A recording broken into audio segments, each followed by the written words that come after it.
got a question. In the state of Tennessee, in order to become a judge, there's like strict legal requirements. You have to have served as like a legal aid, or you basically have done work legally for a while to summarize the qualifications to be a judge. From what I found, I may be wrong, but from what I was able to find, there's strict legal qualifications other than just you have to live in the state so long or what have you. In order to be a lawmaker to make those laws, though, yeah, you just have to be however many years old and have lived in the state for so long.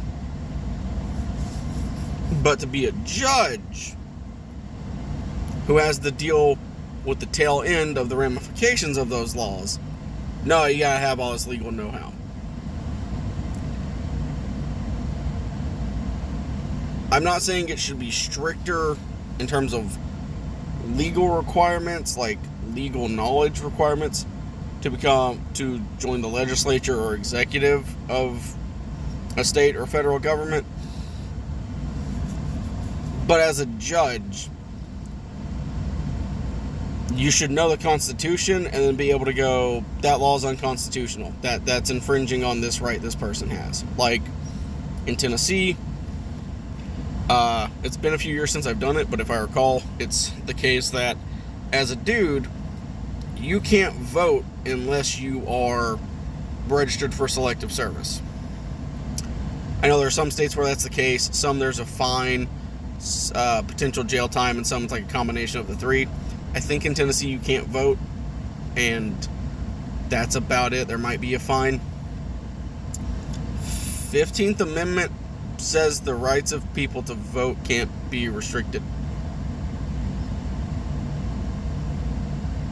But this law exists that says, hey, you got to pay a fine if you don't, or you got to register for selective service in order to vote, or you have to, what have you. And I agree you should have to do those things. My argument is it's unconstitutional. Yes, I think in order to vote, you should have to be registered for selective service, be a member of the armed services, or be a veteran, but that's not what the Constitution says. The Constitution says, hey, no restrictions on the American citizens' rights to vote so long as they're of age. So, like, we put restrictions where there shouldn't be restrictions, and where we need to rein things in, it's just you can do whatever you want. So, someone please explain that to me.